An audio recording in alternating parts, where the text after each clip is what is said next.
voyage de Sophie débute à Angkor Wat, le plus célèbre temple de la cité d'Angkor. C'est là que l'attend Madilim, une jeune Cambodgienne passionnée par l'histoire de son pays.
Tu es là, Madi? Oui, Oui, tu es là. Sophie. Bonjour. Bonjour. Ah, qu'est-ce que je suis heureuse de te retrouver Attends, ici. je vais descendre. Je dis bonjour à la cambodgienne, hein. Susdai. Tuesday. On se retrouve ici dans un endroit absolument magique, un endroit emblématique pour le Cambodge. Je crois qu'on pourrait consacrer un voyage au Cambodge juste en venant ici, dans les temples d'Angkor. Tout à fait. Et l'importance du site est telle que le drapeau du Cambodge figure le temple d'Angkor. Alors, le temple qu'on a là derrière nous, c'est finalement le plus grand temple des temples d'Angkor, Oui. Angkor Wat, Oui. qui est un des sites religieux les plus importants au monde. C'est ça, tout à fait. Alors, on parle des temples d'Angkor, mais pour être plus précise, je pourrais même dire la cité d'Angkor. Et c'est mieux de dire la cité d'Angkor, puisque à l'époque, c'était une vraie cité où on avait des villageois qui avaient leur maison avec des temples tout autour. Et ça nous renvoie quoi, au 9e siècle? 9e siècle, ça a débuté, en sachant que ça s'est construit progressivement, C'est ça. puisque ça a été sur des siècles, et chaque roi a porté sa touche. D'accord, donc ce qu'on voit là, ici, ces bas-reliefs sont des illustrations de la vie des dieux? Oui, Ouais. de la vie des dieux. C'est comme une bande dessinée, une longue bande dessinée qui raconte la naissance du peuple khmer et toute la mythologie par rapport à l'hindouisme et au bouddhisme. Et d'ailleurs, c'est très bien qu'on arrive dans cette partie de bas-relief parce que j'ai en profité pour prendre quelques photos pour mon frère Tim, qui est architecte et surtout designer. Vraiment des Et scènes là, il de m'a vie demandé de incroyables. me concentrer sur tout ce qui est ombrelle. Et ça, il va pouvoir s'inspirer pour faire des compositions de peinture. Ah, j'ai hâte de voir ce qu'il fait.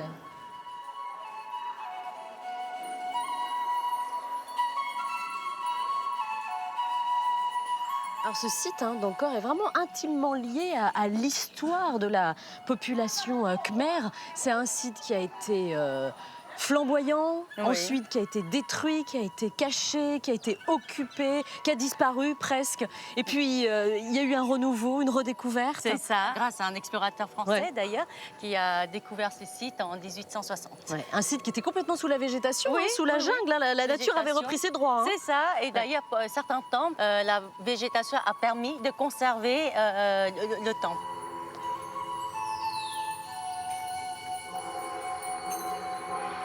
Tiens, regarde Sophie, à ta droite, Juste on a là.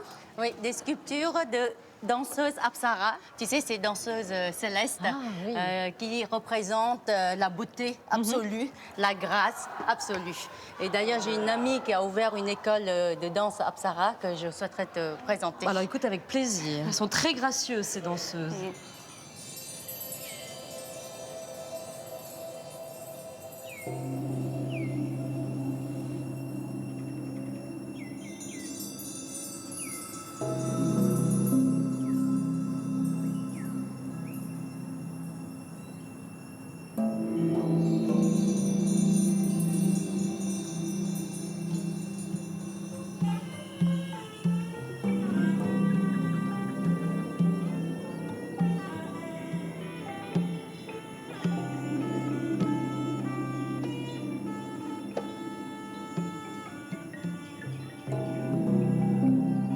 Magnifique ces danseuses. Bonjour Ravine, pardon, on vous dérange en pleine répétition, je suis Sophie. Bonjour. Bonsoir. Alors on est tombé au bon moment hein, chez vous, elles sont magnifiques vos danseuses. Je suis vraiment ravie.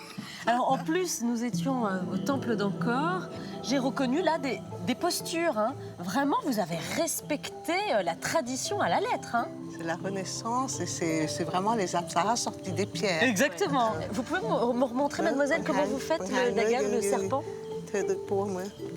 Voilà. Ça, c'est très très beau. Hein. Oui. Et elles bénissent de leur jardin céleste les gens qui les entourent. Écoutez, merci de nous bénir en tout cas, voilà. Mesdemoiselles. Merci pour votre accueil en tout cas et bravo encore, mesdemoiselles.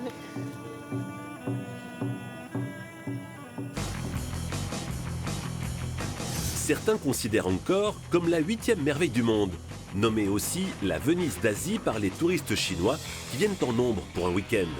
Le plus grand site archéologique de la planète accueille chaque année 5 millions de visiteurs et vise les 10 millions pour 2025. Une fourmilière où se croisent voyageurs et locaux sous l'œil attentif de sculptures millénaires. Et parfois, le passé est rattrapé par le présent.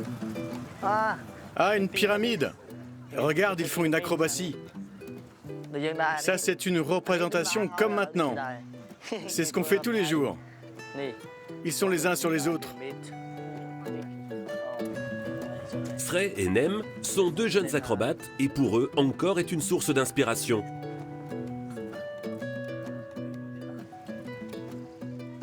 Je connaissais Angkor, mais je ne savais pas qu'il y avait des figures de cirque. Ça me rend très fière de savoir qu'on faisait déjà des spectacles et des acrobaties à l'époque. Moi, ça m'amuse de voir toutes ces sculptures anciennes. J'adore les regarder. Il y a des mouvements qui existent depuis des centaines d'années et certaines figures que je n'arrive pas encore à faire.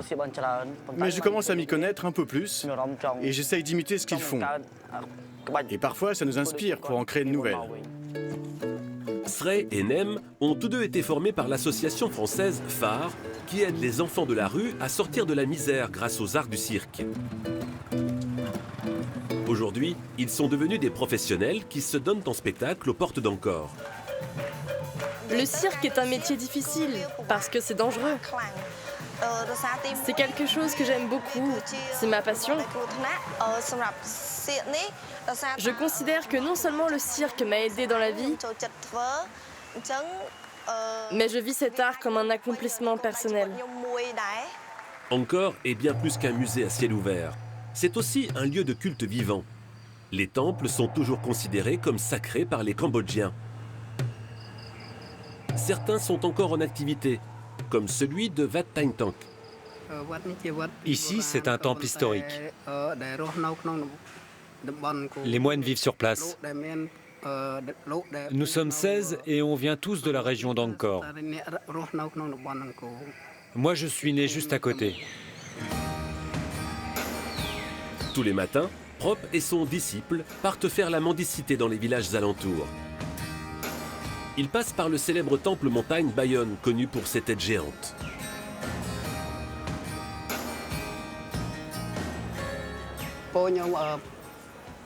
Ce temple est un temple sacré pour nous. Il a été consacré successivement par les hindouistes, puis par les bouddhistes. Moi, j'ai grandi ici et j'ai vu l'évolution du site d'Angkor. Je suis content que ce soit devenu un lieu très touristique, parce que ça rapporte de l'argent aux habitants et ça permet à tout le monde de mieux vivre.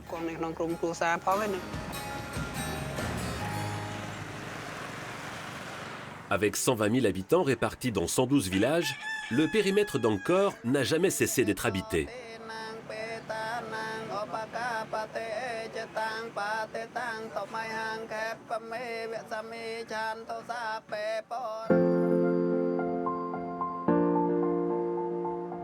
Mais le site est aussi en perpétuelle reconstruction. L'école française d'Extrême-Orient gère un des plus gros chantiers d'Angkor, le temple Mebon occidental. 125 ouvriers sous la direction de Marie Beaufest œuvrent à la sauvegarde du temple. Là, j'écoute le bruit que fait la pierre pour savoir si elle a une partie qui est encore suffisamment solide ou pas. Le site est en rénovation depuis 2012 et les travaux devraient s'achever en 2019. Il a fallu tout démonter pour consolider l'édifice situé au milieu du plus grand réservoir d'eau d'Angkor. Il est unique dans son style, on va dire, et donc c'est important de le restaurer parce qu'aussi, si la restauration n'avait pas été entreprise, on aurait vraiment fini par perdre complètement ce témoin de l'architecture du XIe siècle à Angkor. C'est un travail passionnant pour un architecte, c'est complètement fabuleux, c'est une chance inouïe de pouvoir travailler sur ce genre de monument. Après, ce qui est drôle, c'est que quand on est architecte, moi je suis bossé en France dans des agences, il y a une dynamique de chantier qui reste la même que si on fait du logement à Ivry. Même si ici le client n'est pas promoteur, ou voilà, ici c'est Vishnu le client, on va dire.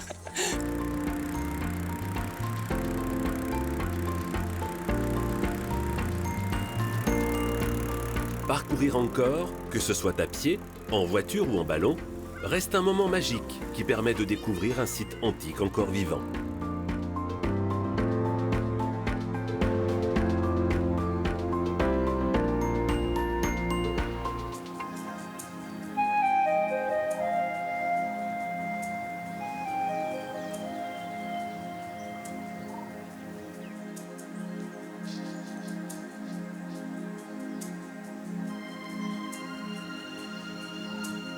Voilà Sophie, je te montre le plan général en fait de toute la cité d'Angkor Wat.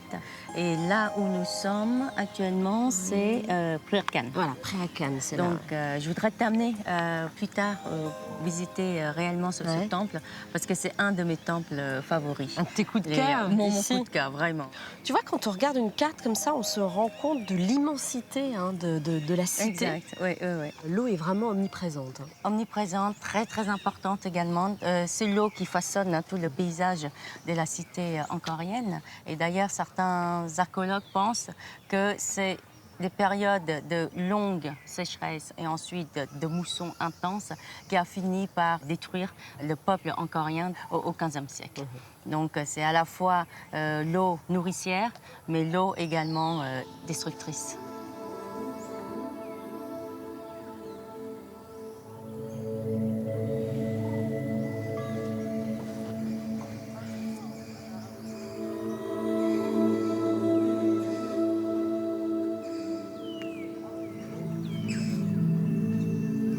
Alors voilà Preah Khan. Je comprends pourquoi c'est un coup de cœur. Mon temple préféré. C'est comme si on était dans une cité perdue, fantomatique. C'est vrai que c'est très très beau.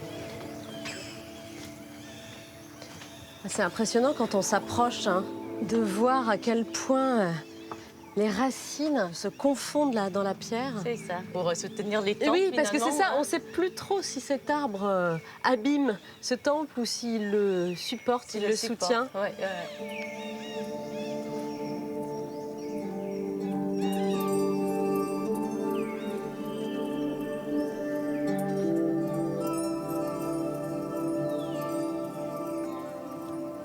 C'est une partie qui est bien conservée. Vraiment. Preah Khan, qui veut dire prière, qui veut dire divin. Textuellement, littéralement, ça veut dire épée sacrée. Donc je pense que c'est important de rappeler que ça reste malgré tout un complexe monastique, donc temple, dont il y a le côté sacré.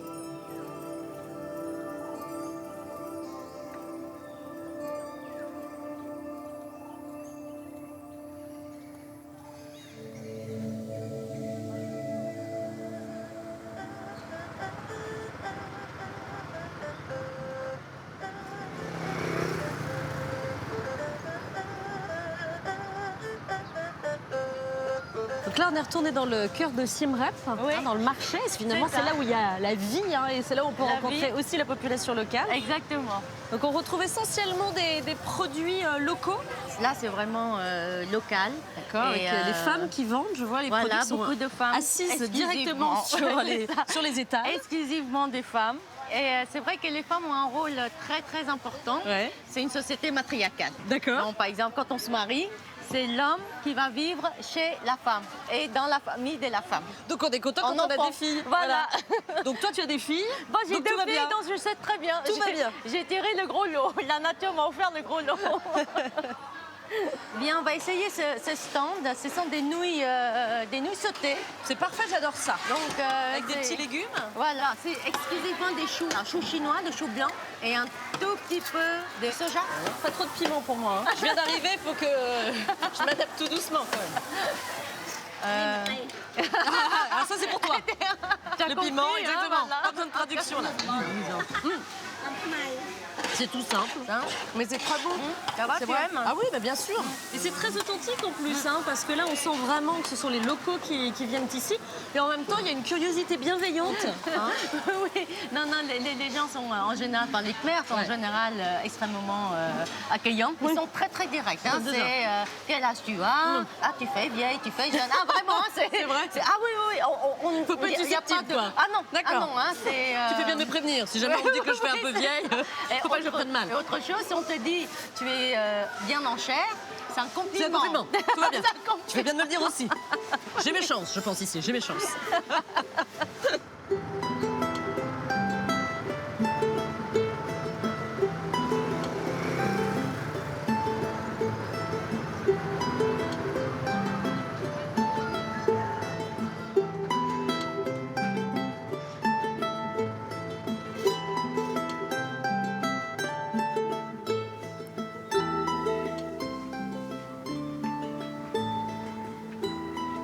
Madi, je suis vraiment contente enfin d'arriver chez toi, ici à la maison de Tim. Tim, c'est ton frère, ton grand frère. Exactement, mon grand frère. Donc nous, on est une famille de 4 enfants. Ouais. J'ai 3 frères en tout. Et on a fait partie de cette grande vague de réfugiés politiques arrivés en France en 1980, juste après la guerre. Ouais. Et ton frère, donc, il a quitté le Cambodge, tout petit garçon, hein, c'est ça, Ouais. bah, contraint et forcé, hein, Oui, comme ta famille. Il est revenu ici, jeune homme. C'est ça, puisque lui, il est architecte d'intérieur. Il a fait l'école Boulle en architecture d'intérieur. Et ensuite, il a fait l'école des Beaux-Arts en peinture et sculpture. Donc, du coup, il a tout designé en s'inspirant de l'architecture traditionnelle. Ah bah, écoute, je vois son amour pour l'architecture que je comprends. On va découvrir son amour pour les arts en général. D'accord, avec plaisir. Là, ici, vous avez une collection incroyable d'objets et d'instruments de musique khmer. Ce sont des objets qui l'inspirent, soit des objets qui lui parlent par rapport à la culture folklorique du peuple khmer. Alors, quand on sait à quel point les Khmers rouges se sont acharnés à détruire les arts khmers en général, on réalise que ici, finalement, c'est un bel hommage que vous rendez à la culture khmer, un renouveau, finalement. C'est ça. Il a cette démarche de vouloir faire revivre et faire perpétuer le savoir-faire artisanal. C'est vraiment très, très beau. Hein. Je comprends pourquoi on a pris autant de photos tout à l'heure, parce que je vois, comme tu me l'as dit depuis le début, que vraiment les temples d'Angkor inspirent énormément ton frère. C'est ça, oui.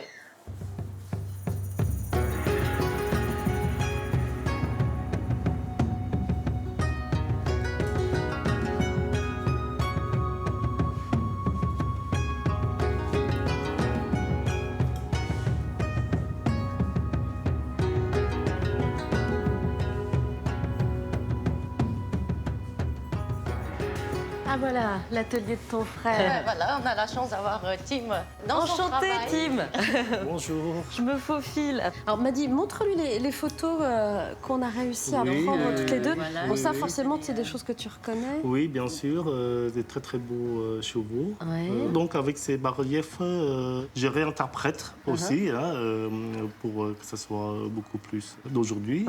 Mais je respecte toujours quand même les proportions, le sourire, les expressions, les gestuels. Alors, ta sœur me racontait que t'intéresser à l'art khmer, c'était aussi une forme de thérapie. Tu le ressens comme ça aussi, toi? Oui, j'avais besoin d'avoir des repères quand même au niveau artistique.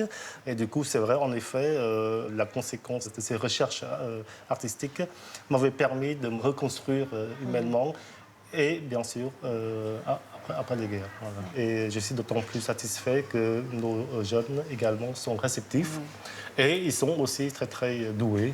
Très talentueux. Et cette transmission, ça donne sens un peu à ta vie? Oui, complètement, complètement. Et je pense que c'est ce qui fait le sens de mon travail aujourd'hui et de partage toujours avec nos jeunes.